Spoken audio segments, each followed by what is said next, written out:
परमपूज्य गुरुमाऊली यांच्या चरणी त्रिवार वंदन आणि मुजरा आणि तुम्हा सर्वांना श्री स्वामी समर्थ. कशा आहात तुम्ही? आशा व्यक्त करतो स्वस्त असाल, मस्त असाल.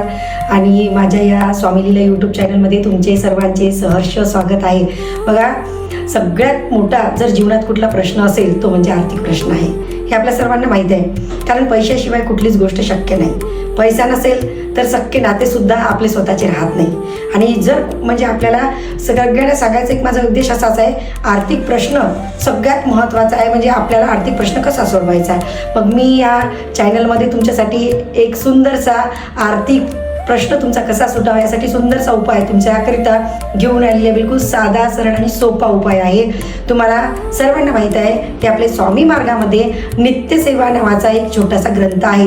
बिलकुल त्याचं मूल्य एकदम कमी आहे, पण लाखो करोडोच्या संख्येमध्ये त्याचं मूल्य गिनलं जाते. कारण त्याच्यातली अनगिनत माहिती जर कशामध्ये असेल तर आपल्या नित्यसेवा या पुस्तकामध्ये आहे. मग आज मी तुमच्यासाठी सुंदरसा तुम्हाला एक तोडगा सांगणार आहे. सगळ्यांनी तो करायचा आहे.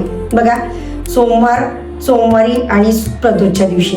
आता तुम्हाला सर्वांना माहिती आहे की प्रदोष कधी येते? एकादशीच्या दुसऱ्या दिवशी किंवा एकादशीच्या तिसऱ्या दिवशी आपल्याकडे प्रदोष येतील. मग आपण काय करायचं? सोमवारी सायंकाळच्या वेळेला, सायंकाळचा म्हणजे प्रदोष काळाला, प्रदोष काळामध्ये सर्वांना माहिती आहे बेलाचं झाड आपल्याकडे असते. आपल्याकडे नसेल तर जिथे कुठे बेलाचं झाड असेल, एखाद्या मंदिरामध्ये, शेतामध्ये, तुमच्या स्वतःच्या शेतामध्ये किंवा कुठेही जिथे तुम्हाला बेलाचं झाड दिसेल तिथे. नसेलच तर मग ती छोट्याशा कोंडीमध्ये एखादं रोपटं लावून त्याच्या खाली तुम्हाला एक छोटंसं आसन टाकायचं झाडाच्या जवळ आणि त्याच्यावरती तुम्हाला बसायचं.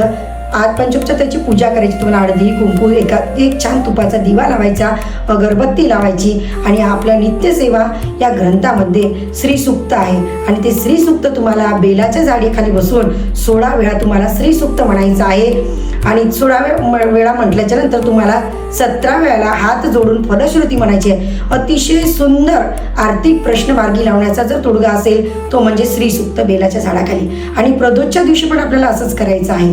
प्रदोष काळामध्ये पण प्रदोषच्या दिवशी, प्रदोष काळामध्येच आपल्याला छान आसन वगैरे टाकून त्या आसनावरती विराजमान व्हायचं. परत बसल्याच्या नंतर आपल्याला परत 16 वेळा श्रीसूक्त म्हणायचं. श्रीसूक्त म्हटल्याच्या नंतर फलश्रुती एकदा तुम्हाला म्हणायचं आहे. जर तुम्हाला वेळ असला आणि तर तुम्हाला लक्ष्मीकारक मंत्र 24 वेळा लक्ष्मी गायत्री मंत्र, 24 वेळा विष्णू गायत्री मंत्र आणि 24 वेळा जर तुम्ही कुबेर मंत्र म्हटला तर तुमचा आर्थिक जो प्रश्न आहे हा मार्गी लागल्याशिवाय राहणार नाही. म्हणजे राहणारच नाही, 100% तुमचा आर्थिक प्रश्न मार्गी लागणारच. पण त्यासाठी जर तुम्हाला काही महत्त्वाचं असेल तो म्हणजे तुमचा स्वतःचा विश्वास.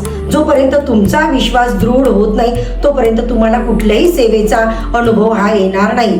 पण मी जे काही तुम्हाला सांगत आहे हे स्वतःच्या अनुभवामधून सांगत आहे आणि तुम्ही नक्की सर्वांनी हा उपाय करायचाच आहे. आता येणाऱ्या सोमवारी तुम्ही हा उपाय करायचा आहे. आणि तुम्हाला माझे नवनवीन व्हिडिओ जर बघायचे असेल तर माझ्या चॅनलला तुम्हाला लाईक करायचं आहे, सबस्क्राईब करायचं आहे. आणि मी खरंच आशा व्यक्त करतो की तुम्ही मला खरंच भरभरून प्रतिसाद देत आहे. आणि सर्वांना माझा श्री स्वामी समर्थ. भेटू पुन्हा पुढच्या व्हिडिओमध्ये.